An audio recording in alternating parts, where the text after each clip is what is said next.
No, I'm excited to have a conversation with you. Yeah, me too. Well, let's get in here. I want to begin before we get into your life as an author, you're a financial planner. Hmm. There's so much that goes into it. I want to know Yeah. this. 6 years ago, this pandemic changed our world, changed our lives. How did you get Hmm. through that era, and how has it changed the way that you do things today? Um, but what a challenge that was. It, um, it gives you a certain perspective that you just you refocus on what's important in your life. I My wife is a piano teacher, and she taught me how to play Scott Joplin's The Entertainer on the piano. So it gave you a chance to unplug a little bit from the realities of your day-to-day existence and refocus on what's really important in your life and try new things. You had an opportunity to try new things, and so through that, I think it gave me the time to reflect and to really think about what I wanted to do for the rest of my life, and this is it. So, speaking of what you're doing, there's a lot of things that go into your titles and who you are. I'm going to Yeah. put you in front of a bunch of kids at career day. They're 12 or 13 years old and they're curious. They want to know, Hmm. what is your day job? How do you answer them? My day job is helping people provide for their futures financially. Um, but that is not how I like to define myself. When I go in and talk to kids, and I do go in to talk to kids, 12 and 13-year-old kids, I get invited to speak, and I always take with me a 10-foot long piece of 2 by 4 wood, and I place it on the ground, and I tell the kids, show me that you can walk across this board. And they say, oh, Tom, this is easy. And they run across it, they walk, some go backwards, some hop, some skip. I said, well, good, you show me this is the easiest thing in the world. Now I'm going to elevate it and put it between two desks. Now I want you to do it. And they say, they laugh, said, but this is still really easy. And they show me how it's the easiest thing in the world to do.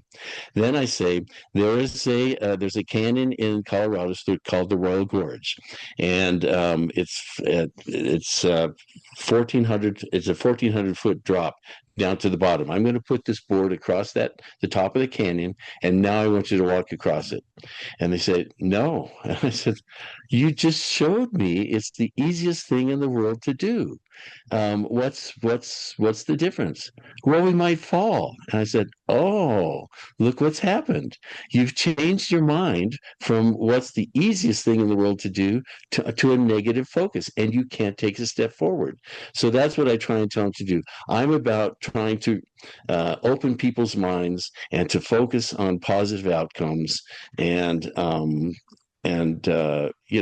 remove limits from your mind. I also tell them there's a story. This is a true story, Joe, about this kid in Hortonville, Wisconsin, and his name was Lance Myers. He was working on his car at his girlfriend's house, and it was up on a jack. 18-year-old kid, not a strong bodybuilder, just a regular guy, and the car fell off the jack and onto his face. There was no one around to help him, and he couldn't call out for help. So Joe, he lifted the car off his face and crawled out. Wow. And when reporters heard about that, they said, well, Lance, how were you able to lift this car off your face? And he said, well, I didn't want to die. So look what he did. In choosing to live, he also subconsciously had to choose to remove this barrier in his mind that he couldn't lift a car off his face. And so, freed of that barrier, he was able to do that.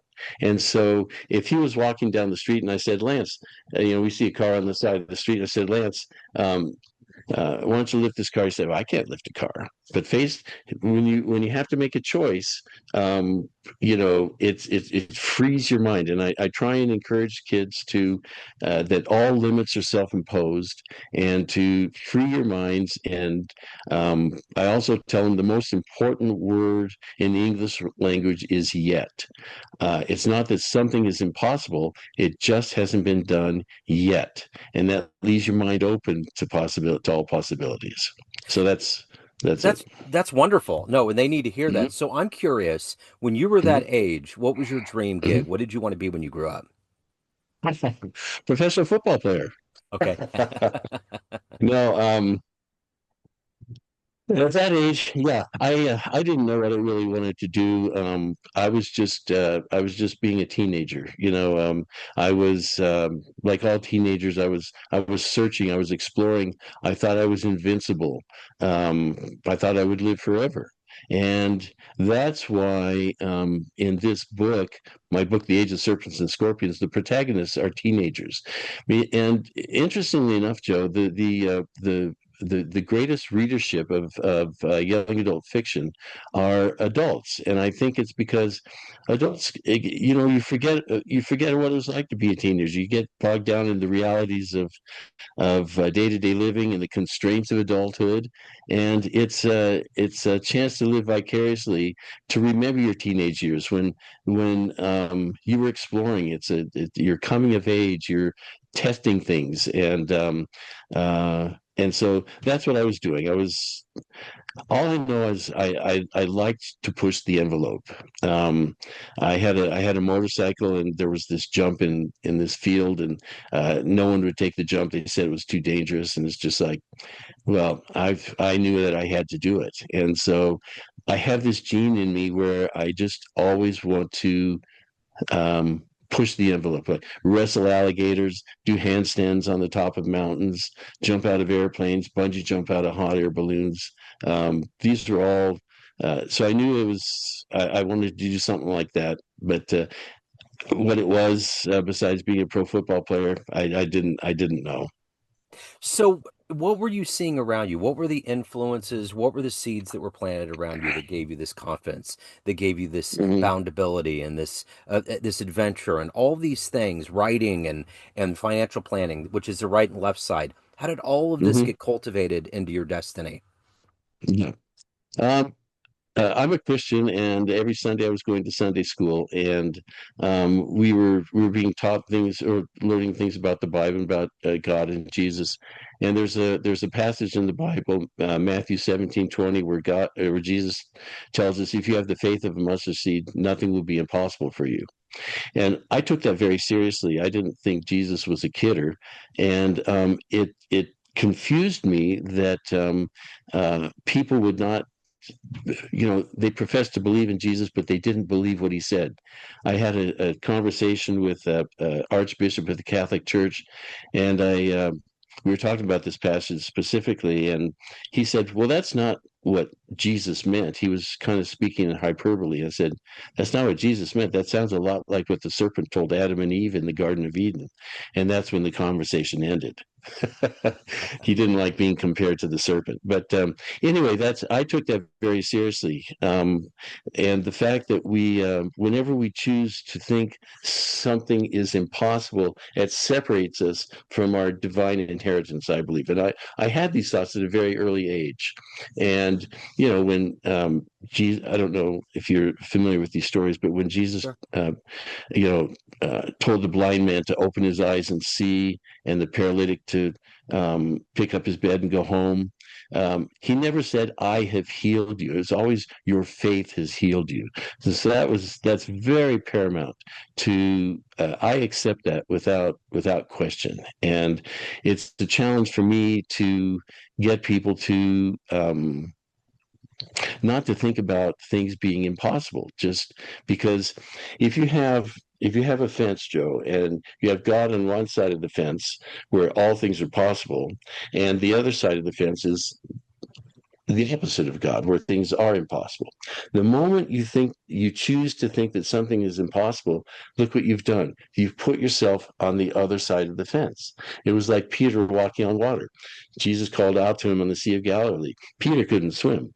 And he said, "Peter, come." And Peter, focused with all his heart, mind, and soul on the Son of God, who he knew all things were possible. He stepped out of the boat, and he was walking on water. And then a gust of wind came up, and he blinked. He had that moment of doubt, and that moment of doubt, that's all it took for him to put himself on the other side of the fence, fell into the water. Jesus picked him up, put him in the boat, and said, "Peter, why did you doubt me?" And that's my question. Why do we doubt what Jesus has told us?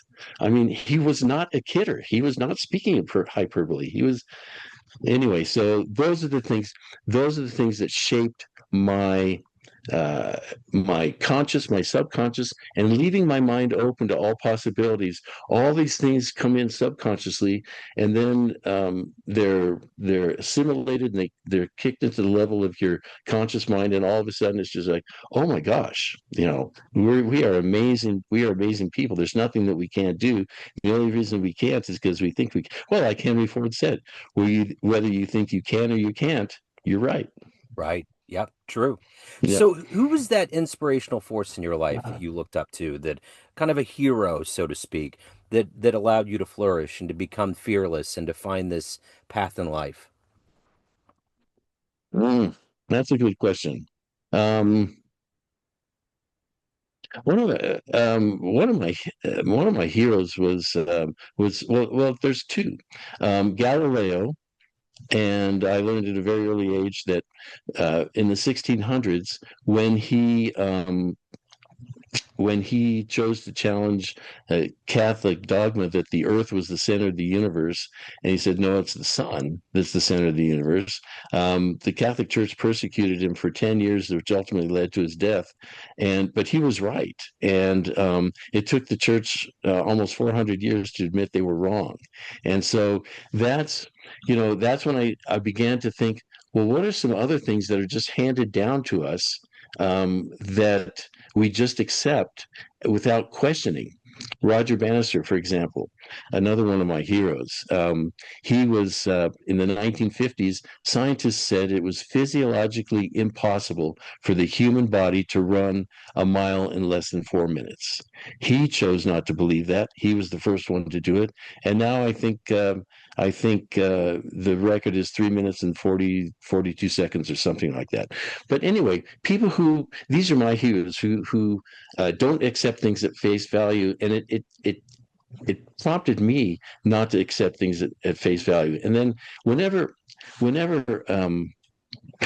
if I ever thought to myself, well, I can't do this, I would always check myself, and it's just like, no, you've got the wrong focus. It's you just have to change your focus. And so these were the two, and there's plenty more, but that got me to thinking, you know, I'm a pretty amazing person. We all are pretty amazing persons. We are created in God's image to live forever as masters of our universe, and the only reason we don't is because we think we can't. Yeah, for sure. So let me ask you this. Give me a snapshot of your career. Mhm. Did you start out in being a flight attendant and then you got into the financial sector? How is your, Mhm. if you had a timeline and we had a brief overview, what does your career look like? Okay. I went to Colorado College, which is a liberal arts college in Colorado Springs, and I graduated summa cum laude. And my parents had a much different thought of my career course after that. But when I was in college, I was sitting in one of the dining halls. I had 20 minutes to scarf down lunch, and a very pretty co-ed came and sat down to me, and I was excited about that. And she told me that she was a philosophy student and she wanted to know what I wanted to get out of life. And it's like, oh, geez. And so I thought about that, and it's like, in some way, I want to help people and help them make their lives better or easier or something, but I couldn't define it. I got a job right out of college. In the financial department of Children's Hospital. It was a really good job, but I was 21 years old when I graduated college, and I looked out the window, Joe, and I thought, gosh, I felt like I was in a rut. And so one of the women I was working with had heard that United was hiring flight attendants for the first time in 10 years. And so she said, why don't you apply? And I applied. There were 800 other applicants, and they were only accepting five out of Denver. So I didn't want to upset my parents. And but wouldn't you know, I was one of the five that was chosen. And so then I had to tell my parents that you know, after graduating summa cum laude, this was on a Monday. On Thursday, I had to go to Chicago to report for flight attendant training. Anyway, so that was a challenge in itself. But this was before the age of the internet and the World Wide Web. And so I was traveling all over the world, meeting very interesting and exciting people from all walks of life and cultures. And I was always sending letters home. I was writing a lot when I was at my layovers and stuff. And, I would tell them what I was doing, and then I had a little fun. I'd embellish them a little bit, and people enjoyed receiving my letters. I enjoyed writing them, and I won a short story contest for a local magazine in Cleveland. My short story was everything you always wanted to know about flying, but were afraid to ask. And when I won that, it's just like, boy, I really, really enjoy writing, and I realized this is how I can reach people and hopefully help them and ease their lives in some way, whether providing entertainment or what I'm doing inspirational stuff. So that's kind of it. But you can't just start making a living for yourself. After I was a flight attendant, I got married. I had three daughters, so I had to provide for the family, put a roof over the heads and food on the table. My degree in college was business administration, and so I got a job in financial planning, and that was how I took care of the family. But always in the back of my mind, it's just like I've got to get to a point where I can pursue my real passion, and and that's I never lost sight of it. I started writing this book when my writing time was 4 to 8 in the morning on Saturdays and Sundays, because that was the only time that the phone wasn't ringing, no one was saying "Dad," or my wife wasn't calling my name. I had my own time, and so it was a challenge, but it was I knew that I was on the right path, and that's how it evolved. And now I'm trying to make that segue from relying on my financial planning career to becoming a full-time writer, because I've got more books to write. So, what is it that gives you this energy to do all this at a high level every day? You're coming up with these stories and these worlds. You have a day job, you have a family, you have your soul. What is it that is the energy for you to do this at a high level every day? Yeah, it's well, I only sleep 4 hours a day, a night. I mean, and that's I'm wired that way. I've from when I was born. My mom said I never took naps, um, and I don't know. I plug into the energy of life, and it's that I know I have a lot to do, and so I do it. I wish I didn't have to sleep 4 hours, because there's so many things. If I could get by with 2 hours, I'd do it. But I'm locked in. It's in my mind. I guess it's in my mind. Joe. I say, I've got to do all this, and I want to do all this, and so I'm wired that way. I don't set the alarm for 4 hours. I just automatically, I go to bed at 11. I get up at 3. It's like this, my eyes open up and stuff. So I guess I've just always had that energy. I don't drink coffee. um I don't drink Red Bulls or anything like that. That's just the way I'm wired, I guess. So, if you had a dream tonight, you ran into an 18-year-old version of you, and you Mhm. walked into the room and there was a film projector, and you click play, and a 60-second highlight reel of your life came up on the wall. Would that young version of you believe that your life turned out this way, that you did all of this? Well, you ask really good questions. I like this. Good. um uh,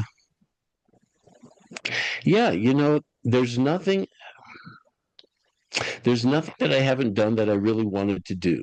Um, when things present themselves, I was like, for example, I've said I've always pushed the envelope. I uh, you know, Jumping out of airplanes, off of cliffs, out of hot air balloons, rappelling down 40 foot, 40-story buildings, um, learning to do a handstand when I was, a backflip when I was 42 years old.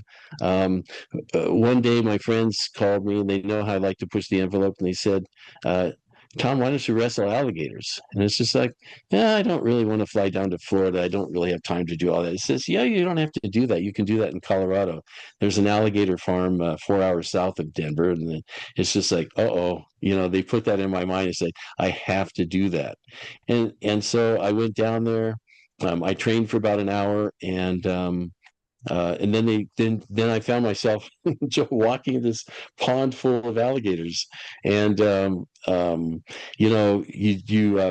what you have to do is sneak up on them, walk in very stealthily, grab them by the tail. Their tail is very scaly. You can get a good grip on it, and you have to hold on, and because they'll try and pivot to bite you, but if they go one way, you go the other way, and you just pivot the opposite way. And eventually, after I don't know, what's 2 or 3 minutes, they just realize I'm not gonna let go. So they stop.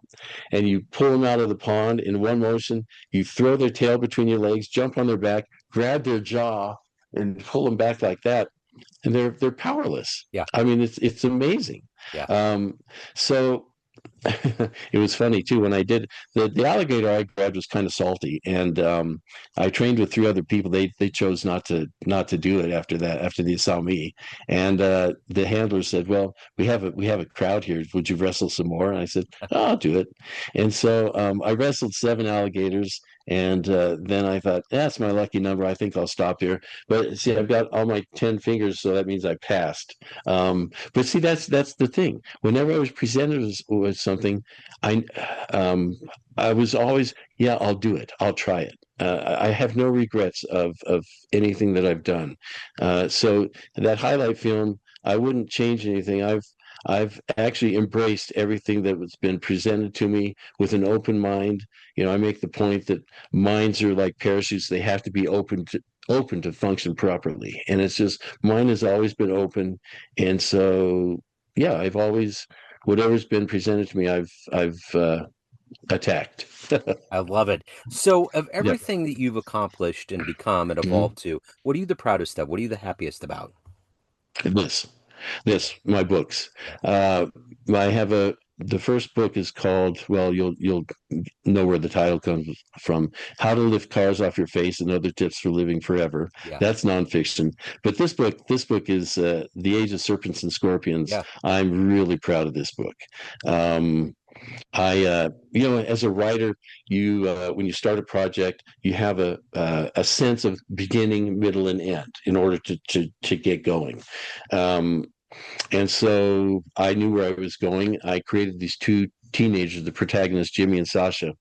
And as I'm writing writing the story, I found myself. I had those 4 hours from 4 to 8 in the morning where it was totally quiet. And Joe is almost an out of body experience where I was all of a sudden in the story. I was part of the story. And instead of creating the story, I was following Jimmy and Sasha, and they were making choices as my main characters that were different from mine as a writer, I found. And so I felt like, and their choices were a lot better than mine were as a when I was thinking about writing this book. And so I know I've plugged into their energy, and they were living this. They meet this. They're at very coming of age times of their life. They meet this mysterious fortune teller who tells them to see the world not as it is, but as it should be. And that leads them on a epic adventure through time and parallel universes, trying to follow his breadcrumbs and discover the world as it should be. But there's forces of evil who don't want them to discover that, because when they discover that, they'll have authority over those forces of evil. So there's romance, there's conflict, there's drama, there's suspense, and all of this, I think, I had a sense of it. But Jimmy and Sasha, they pretty much wrote their story, and it led to an unbelievable conclusion that I never imagined when I started writing this. So I know that this is really a good thing, and so this is what I'm most proud of. So, Tom, at the end of Oh, yeah, let me yeah, say one more thing. sure. I'm very proud of my wife and 3 daughters too. I Sure. better get Of that in there. course. Yeah. Yeah. And that Yeah. always goes without saying. So, Tom, Yes. let's get to the essence of your soul. Everyone has a perception of you, family, friends, Mm-hmm. colleagues, clients, readers of your books, but you run the show. You're the driving force behind what we see. What's your perception of you? Who do you think you are? I think I'm a person who will not accept the word can't. I think can't is a prison. I live outside the box. Edison said we only know 1 millionth of 1% of all there is to know. So based on that very limited base of knowledge, we put ourselves in this little box, and I want to be outside because inside that box you're imprisoned. Outside of the box, that's where freedom is. That's where you can accomplish these things. And that's why Einstein, one of the smartest men who ever lived, said imagination is more important than knowledge because it takes you outside of that box. So I'm living outside the box. And I think the perception of me from some people is like he's crazy. He's doing all these crazy things and dangerous things. But Joe, danger's a reality. Fear is a choice. Yep. And so I choose not to fear. And whenever I do these things, whenever say, aren't you worried about something bad happening? I said, no, I don't even think about that. Well, you could lose your life. What about your kids and your wife? I said, I don't even think about that. That's not even a possibility. And I don't think a lot of people can relate to that, but I want to get them to that place Yep. because that's that's where that's where living a limitless life is, and I think we all should try and achieve that. So I know some people think I'm crazy. Well, okay, for example, um, are we okay on time? Are we doing all Sure. right? Yeah, yeah, yeah. Okay. Um, when I was a flight attendant, there was I don't know if you remember the James Bond movie, The Spy Who Loved Me. Uh-huh. James Bond is skiing in Switzerland. Yep. Bad guys are chasing him, skis off a cliff, sheds his skis. There's a parachute in his backpack. He parachutes down to the ground. Takes off his jumpsuit, has a tuxedo, goes in, meets the Bond girl, and that. The person who filmed that scene, who was responsible for that, had a skydiving school in Oakland, and he invited me to come out there and learn to skydive for free. And I said, "Oh my God, I'll do that for sure." So I had on my next block of 4 days, 4 days off. I was supposed to go home to see my mom, and I called her and said, "Mom, I'm not going to come home. I'm going to go out to Oakland and learn how to skydive." And she goes, "Tommy, no, you're not." I said, "Oh, what?" I said, "Yeah, I don't want you to go." I said, "Mom, I'm 22 years old. I mean, I can do what I want." And so we had a little bit of disagreement, and she was not pleased with the outcome. But I said, "I am going to go." So, Joe, as I'm packing my suitcase, it occurred to me that every time I did something that my mom told me to do, not to do, something wrong happened. And I didn't want my last thought as I'm parachuting to the ground, and my parachute doesn't open, to be, I should have listened to mom. Right. So I didn't go. She had planted that seed of doubt. I was so furious with her, but more furious with myself. And so when I finally went, my wife was 6 months pregnant with our second daughter, and I didn't tell her that I was going to go skydiving. I said I have a meeting to go to, and I went and I skydived. Everything was fine. I came home and not a scratch on me. And she said, "How'd your meeting go?" I said, "Well, actually, I went skydiving." Oh, Joe, she was so upset with me. It's just like, look, I didn't want you to worry. Nothing happened, and she didn't quite see it that way. And that's why this is people's perception of me as. But now it's just like when I go to wrestle alligators or do something like that, she says, "Fine, just bring some milk home on your way home." I love it. So I love yeah, your spirit. So I will put links in yeah. the show notes. Your website's robust. Your books are on there. Mhm. Tom, what a joy. Thank you, sir. It was great to meet you. Best of luck. Keep changing the world. Well, so much fun to talk to you. Thank you for having me, and yeah, let's keep on keeping on together. Sounds wonderful.